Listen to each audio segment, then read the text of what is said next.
One day, in retrospect, the years of struggle will strike you as the most beautiful. Being entirely honest with oneself is a good exercise.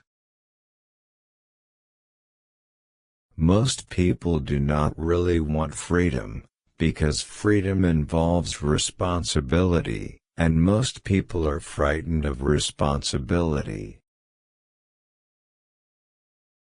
Unexpressed emotions will never die. They are buried alive and will come forth later in uglier ways. We are never so defenseless against suffering as when we love. Out of your vulnerabilities will come your strength. He that has eyes to see and ears to hear may convince himself that no mortal can keep a secret. If his lips are silent, he chatters with his fingertips. Betrayal oozes out of him at every pore. Religious doctrines are all illusions. They do not admit of proof, and no one can be compelled to consider them as true or to believe in them.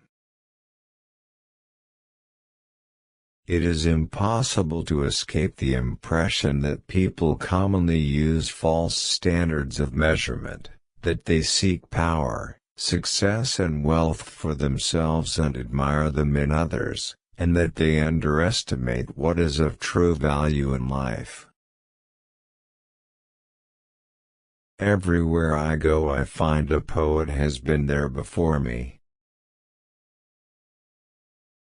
In so doing, the idea forces itself upon him that religion is comparable to a childhood neurosis, and he is optimistic enough to suppose that mankind will surmount this neurotic phase, just as so many children grow out of their similar neurosis.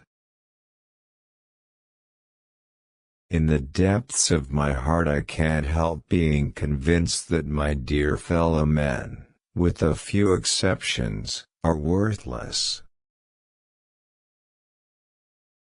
Whoever loves becomes humble.